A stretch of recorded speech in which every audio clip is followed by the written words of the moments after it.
What the hell is this, Jessica? Are you spying on me now?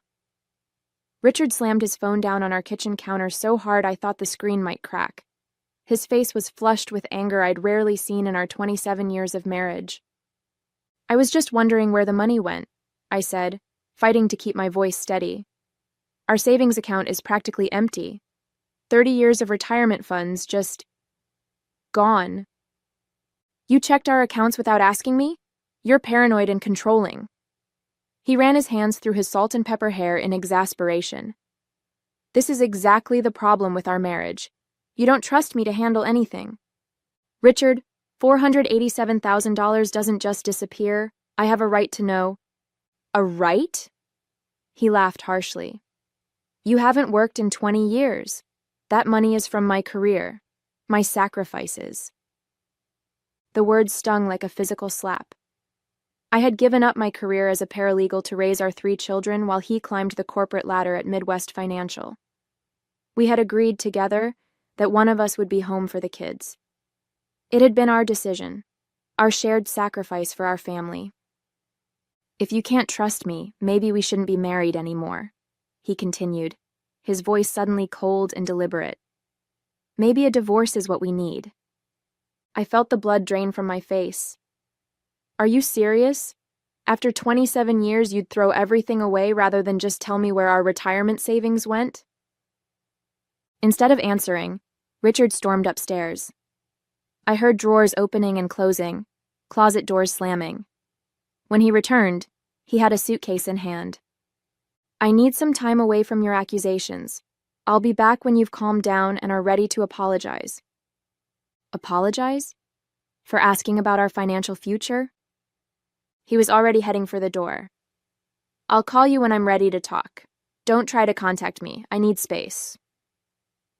The door slammed behind him, leaving me standing in our suddenly too quiet house in suburban Chicago. My hands were shaking as I sank into a kitchen chair. My name is Jessica Weber, 52 years old, and the life I thought I had, stable, secure, predictable, had just imploded in the span of 20 minutes. 3 kids, all now in college or beyond, Olivia in medical school, Thomas finishing his master's degree, and Zoe in her 2nd year of undergraduate studies. A husband of nearly 3 decades who had just threatened divorce rather than explain a vanished bank account. With trembling fingers, I unlocked my laptop and logged into our online banking again, hoping I'd somehow misread the numbers. But the balance remained the same. $3,218.74 in our retirement account that should have held over $490,000. As I scrolled through recent transactions, I noticed something I'd missed before. A wire transfer from 2 weeks ago when I'd been visiting Olivia at medical school, and it had been sent to an account I didn't recognize, under a name that made my stomach twist. Diana Blackwell. Richard and I met in college. He was the ambitious business major. I was studying criminal justice with plans for law school. We married young, just after graduation, both of us eager to build a life together. When Olivia came along 3 years later, we made the decision that I would put my career on hold temporarily. Temporary became permanent as Thomas and Zoe followed, each 2 years apart. I never resented the choice. I loved being present for my children, watching them grow, helping shape who they would become. Richard thrived at work, moving up steadily from analyst to senior management. We were a team. He provided financially, I managed our home and family. At least that's what I'd always believed. Our marriage wasn't perfect, but whose is? We weathered the normal storms, financial pressures when the kids needed braces all at once, Richard's stress during company restructuring, my mother's long illness before she passed. Through it all, we'd stood together. Or so I thought. Things began to change about a year ago. Richard started working later, traveling more frequently. He became protective of his phone, angling the screen away when I entered the room. When I mentioned these changes, he dismissed my concerns as paranoia, blamed work pressure, accused me of not understanding the demands of his position. I wanted to believe him. After all, what did I know about corporate finance? My world had been schedules and homework, doctor appointments and grocery shopping. So I pushed my doubts aside, telling myself that marriage required trust. Still, small inconsistencies accumulated. Dinner reservations appeared on our credit card statement on nights he claimed to be working late. Hotel charges in our hometown when he supposedly had overnight meetings in Minneapolis. A cologne I didn't recognize lingering on his shirts. 2 months ago, I found a receipt for a woman's bracelet from Tiffany in his suit pocket while doing laundry. When confronted, Richard claimed it was a retirement gift for his assistant, Patricia. I called his office the next day under the pretense of confirming lunch plans, only to learn from the receptionist that Patricia had left the company over a year ago. Even then, I hesitated to act on my suspicions. We had built a life together, a beautiful home in Lake Forest, 3 wonderful children, a wide circle of friends. Walking away from 27 years of marriage wasn't something I took lightly. And honestly, I was afraid. Afraid of being alone, afraid of starting over in my 50s, afraid of what divorce would do to our children, even as adults. So I watched, and I waited, and I hoped I was wrong. I kept my concerns to myself, maintained appearances, smiled at dinner parties and family gatherings. And all the while, apparently, our retirement savings were silently disappearing, draining away like sand through an hourglass I didn't know had been turned over. The day after Richard left, I sat at our kitchen table surrounded by bank statements, credit card bills, and investment reports. The more I dug, the worse it looked. Small withdrawals had begun nearly 8 months ago, amounts that wouldn't immediately raise alarms, but which added up over time. Then larger transfers started 3 months ago, culminating in the massive wire transfer to Diana Blackwell. I Googled the name, but nothing significant appeared. I checked Richard's friends on social media, but found no connection. Who was this woman, and why had my husband given her our life savings? My phone chimed with a notification. It was from Instagram. Someone had tagged me in a post. Strange, since I rarely used social media. I opened the app and froze at what I saw. The photo showed Richard on a beach, his arm around a woman who couldn't be more than 35. Her blonde hair cascaded over bronzed shoulders, and she wore a diamond tennis bracelet that caught the sun. The caption read, "Paradise with my love. Sorry not sorry, Jessica. He's mine now. Upgraded life. Richmond benefits." The location tag showed Bora Bora. The profile belonged to Diana Blackwell. My hands shook so badly I nearly dropped my phone. A direct message notification appeared. From Diana again. I opened it to find more photos. Richard and Diana shopping in designer stores, dining at exclusive restaurants, lounging on the deck of a private yacht. The final image was of Diana holding up a bank statement, our bank statement, with a message scrawled across it. "Thanks for funding our new life." The last text simply read, "He says you'll take him back. You always do. Pathetic." I ran to the bathroom and vomited until there was nothing left but bitter bile. When I finally slumped against the cool tile wall, something shifted inside me. The shock and hurt gave way to a burning rage unlike anything I'd ever experienced. This wasn't just an affair. This was calculated theft and humiliation.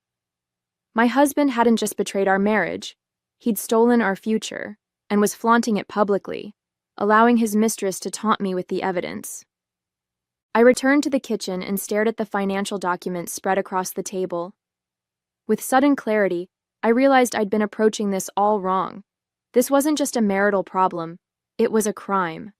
Richard hadn't merely withdrawn our savings. He had systematically defrauded me of my financial security and retirement.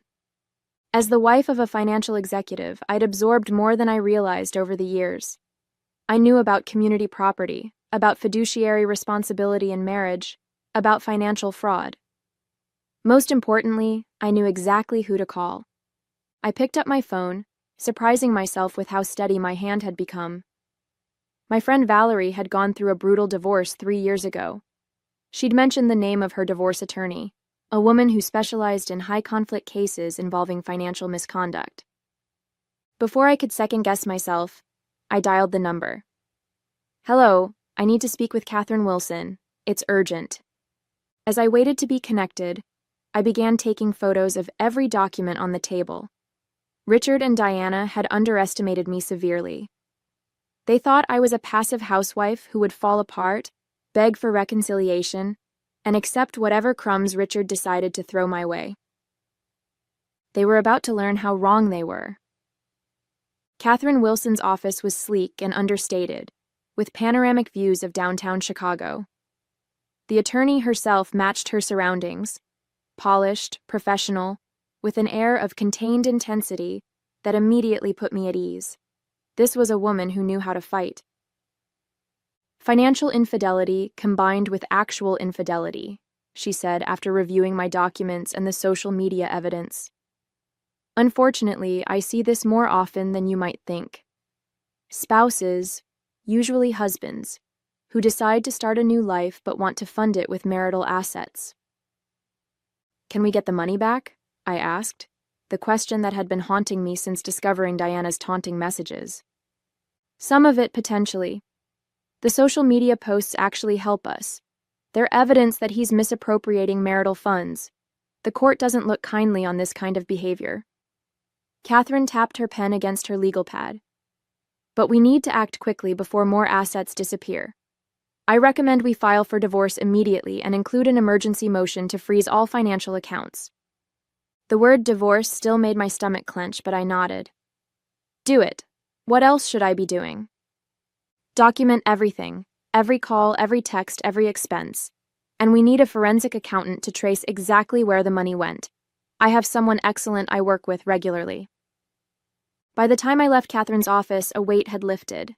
I had a plan, professionals in my corner, and the beginnings of control over my situation. 3 days later, Richard called. His voice was casual, almost cheerful. Hey Jess, I think I'm ready to come home. I hope you've had time to think about your accusations. I nearly laughed at his audacity. I've been thinking a lot, Richard. About many things. Good, he said, clearly mistaking my calm tone for submission. I'll be home tomorrow afternoon. We can talk then. I informed Catherine immediately. She advised me to say nothing about the legal proceedings we'd initiated. Let him come home thinking everything is normal. The element of surprise is to our advantage. We'll have the papers ready to serve him. The following day, I called my children. I'd been hesitant to involve them, but Catherine had gently suggested they deserved to know what was happening. As adults, they needed to prepare for the family changes ahead, and their support would be valuable to me. The conversations were painful but necessary. Olivia, my practical firstborn, immediately offered to take time off from medical school to come home. Thomas, always the peacemaker, struggled to reconcile the father he knew with the man who had stolen his mother's financial security. Zoe, my youngest and most emotional, broke down in tears before her shock transformed to anger. He's been posting pictures with that woman for months, she admitted through sobs. I saw them on Instagram but convinced myself it was someone who just looked like Dad. I didn't want to worry you with something I wasn't sure about. This revelation hit me like a physical blow. The betrayal had been happening in plain sight, visible to my own daughter, while I'd been willfully blind. I'm coming home, Zoe insisted. Thomas, too. We already talked about it. No, honey. Stay at school. Focus on your studies. This is my battle to fight. But my children, now adults with minds of their own, wouldn't be dissuaded. By evening, all three had arranged to come home, Olivia arriving first thing in the morning, Thomas and Zoe by early afternoon. They wanted to be present when their father returned, a united front in support of me. Their loyalty moved me to tears, but also filled me with apprehension. Richard was expecting to find a submissive, apologetic wife waiting for his return. Instead, he would face his children's judgment and a woman prepared for war. His reaction was unpredictable, and I worried the confrontation might turn ugly. That night, alone in what had been our bedroom for nearly 3 decades, I barely slept. Tomorrow would change everything, for better or worse. Olivia arrived at 8 a.m., letting herself in with her old key. She took one look at me, still in my robe, dark circles under my eyes, and took charge in her efficient doctor-in-training way. "Mom, shower and dress. I'll make coffee and breakfast." Thomas and Zoe texted that their flights are on time. They'll be here by 1 o'clock. By the time I emerged, feeling marginally more human, Olivia had not only prepared breakfast, but had organized the financial documents I'd scattered across the dining room table. "I've been researching financial fraud and divorce cases," she explained, showing me her laptop. "Did you know Dad could face criminal charges for this? And the mistress, too, if she knew the money was fraudulently obtained." I hadn't considered criminal prosecution. The thought of Richard in legal trouble beyond our divorce gave me no pleasure, despite everything. He was still the father of my children, a man I had loved for most of my adult life. "Let's focus on getting through today," I said, sipping the coffee Olivia had made. Catherine called mid-morning to confirm our plan. Her associate would arrive with the divorce papers shortly before Richard was expected. The forensic accountant had already traced significant portions of the missing money to accounts in Diana's name and to a recently formed LLC registered in Wyoming, a state known for its corporate privacy laws. "The LLC is the smoking gun," Catherine explained.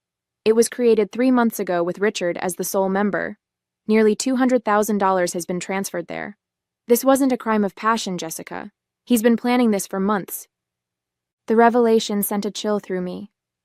While I'd been planning our anniversary trip, scheduling dental appointments, and managing our household, my husband had been systematically preparing to abandon me and steal our retirement. Thomas and Zoe arrived together, having coordinated their flights to meet in Denver.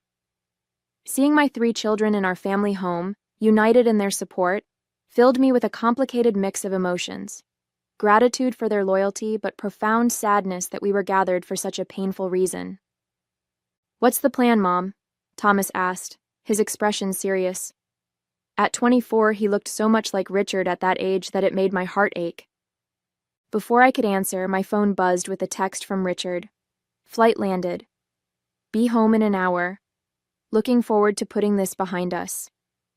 I showed the message to my children and Catherine's associate, Elise, who had arrived with the divorce papers. We quickly formulated a strategy. The children would wait upstairs initially. I wanted to confront Richard myself first, without using the kids as a shield. Once the papers were served, they would join us. As the appointed hour approached, another text arrived, but not from Richard. It was Diana, sending more photos of their vacation and a message that made my blood boil. "He's stopping by to pick up more cash and his golf clubs. Don't embarrass yourself by begging." It's pathetic watching an old woman grovel. I handed my phone to Elise, who documented everything for our case file, but the message revealed something important. Richard wasn't coming home to reconcile. He was coming to collect valuables before disappearing again. Just as this realization hit me, the sound of a key in the front door announced Richard's arrival. I took a deep breath, straightened my shoulders, and prepared to face the man who had betrayed me in every possible way. He walked in with the confident swagger of a man who believed he held all the power, suitcase in hand from his trip. His smile faltered only slightly when he saw me sitting calmly at the dining room table, Elise beside me with a folder of documents. "Jessica, what's this? Who is this person?" The moment of truth had arrived, and I was finally ready. "This is Elise Rodriguez from Wilson Family Law," I said, my voice steadier than I expected. "She's here on my behalf." Richard's expression shifted from confusion to anger. "You called a lawyer? Jesus, Jessica, that's completely unnecessary. I told you we needed to talk." "Yes, we do," I agreed. "About the $487,000 you transferred out of our retirement accounts. About the LLC you created in Wyoming. About your girlfriend Diana, who's been kind enough to document your spending habits on social media." The color drained from Richard's face. "You've been spying on me? Going through my private financial matters?" "They're not your private financial matters, Richard. They're our marital assets. Assets you've been systematically stealing for the past 8 months. Elise slid the divorce petition across the table. "Mr. Weber, consider yourself served." These documents include an emergency motion to freeze all remaining marital assets, which has already been granted by the court. Richard's composure cracked. You can't do this, you have no right. She has every right, came Olivia's voice as my 3 children descended the stairs. The court seemed particularly interested in Diana Blackwell's social media posts, Dad, the ones showing you spending Mom's retirement money. Richard's eyes darted between the 4 of us, a cornered animal calculating escape routes. This is ridiculous, a misunderstanding. The money is for investment opportunities, completely legitimate. I was going to surprise Jessica with, Please don't lie to us anymore, Thomas interrupted, his voice thick with emotion. We've seen the photos, the messages. We know what you've been doing. And who you've been doing it with, Zoe added bitterly. Richard's shock at seeing his children quickly morphed to fury. He turned on me, jabbing a finger in my direction. You turned my own kids against me? This is low, Jessica, even for you. Did you tell them how controlling you've been? How you've suffocated me for years? We can see who you really are now, Dad, Olivia said quietly. Mom didn't have to say anything. Richard's phone buzzed. He glanced at it, and I knew instinctively it was Diana, probably wondering why he hadn't yet returned with whatever valuables they'd planned to take. I understand everything now, I said, rising from my chair. You're not here to reconcile. You're here to gather more assets before disappearing with Diana. Your text said you were looking forward to putting this behind us, but you meant escaping consequences, not repairing our marriage. For a moment, Richard looked genuinely confused. My text? I didn't...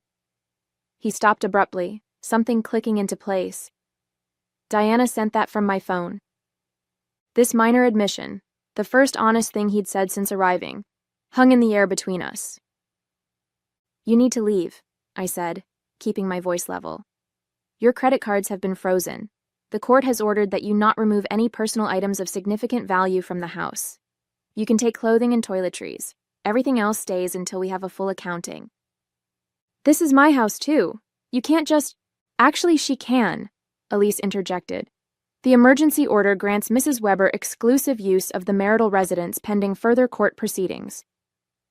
Richard looked from face to face, searching for an ally and finding none. His shoulders slumped momentarily before he straightened, his expression hardening. Fine. You want a fight? You'll get one. I have access to the best attorneys in Chicago. When this is over, you'll be lucky if I leave you the furniture. As he stormed upstairs to collect his belongings, Zoe began to cry softly. Thomas put his arm around her shoulders, and Olivia moved to my side, gripping my hand. He's bluffing, Elise whispered. His assets are frozen. He can't afford the best attorneys in Chicago right now. I nodded, but Richard's threat had struck a nerve. He was desperate and angry, a dangerous combination. In my years as a paralegal and through friends' divorce experiences, I'd seen how ugly these situations could become. Richard had already shown he was willing to steal from me. What else might he do to avoid consequences? This was only the beginning of the battle, and I needed to prepare for whatever came next. 3 weeks later, I sat in Catherine Wilson's conference room surrounded by a team she had assembled. John Patterson, the forensic accountant who had traced Richard's financial maneuvers. Elise Rodriguez, who had become my day-to-day contact at the firm, and Michael Grayson, a specialist in recovering hidden assets. We've located approximately $320,000 of the missing funds, John explained, pointing to his detailed financial report. The Wyoming LLC was the key. Most of the money flowed through there to accounts in Diana Blackwell's name. The good news is that these transfers create a clear paper trail of financial misconduct. Catherine nodded. The judge has ordered the accounts frozen. Both Richard and Ms. Blackwell are prohibited from accessing or transferring these funds pending the outcome of the divorce proceedings. What about the rest of the money? I asked.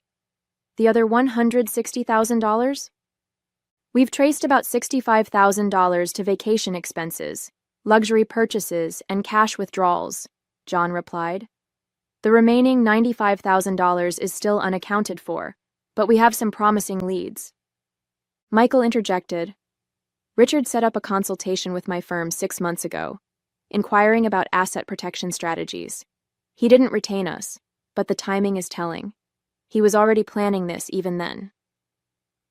The conference room door opened and Catherine's assistant entered. Mr. Weber and his attorney have arrived for the settlement conference. Catherine gave me a reassuring nod. Are you ready, Jessica? I smoothed down my skirt and took a deep breath. More than ready. We moved to the larger conference room where Richard sat with his lawyer, not the high-powered attorney he had threatened, but a mid-level associate from a decent firm. Richard looked haggard, the confident facade crumbling after weeks of legal and financial pressure. The settlement terms we presented were non-negotiable: full financial transparency, return of all misappropriated funds, and a divorce agreement that acknowledged his misconduct. Richard's attorney began to object, but Catherine calmly slid a folder across the table. Before you respond, you should review these documents. They were delivered to our office this morning. Inside the folder were bank statements, credit card receipts, and hotel reservations, a comprehensive record of Richard's affair and financial misconduct dating back over a year. Most devastating were printed copies of text messages between Richard and Diana, explicitly discussing their plan to drain the retirement accounts and disappear. Diana provided these willingly, Catherine explained. When she discovered the accounts were frozen and she might face criminal charges for knowingly accepting fraudulently obtained funds, she decided cooperation was in her best interest. Richard's face contorted with fury and betrayal. That manipulative bitch. I'd advise against such characterizations, Mr. Weber, Catherine interrupted coolly, particularly given the content of your messages regarding your wife. Richard's lawyer, after reviewing the documents, requested a moment to confer with his client. Their whispered conversation grew heated, with Richard gesturing angrily while his attorney repeatedly shook his head. Finally, they turned back to us. We'll need time to review these materials thoroughly, the lawyer began. The court date is in 3 days, Catherine reminded them. These terms represent your best option, Mr. Weber. Judge Reynolds has a well-documented intolerance for financial misconduct in divorce cases. Richard's shoulders slumped in defeat. Fine, I'll sign.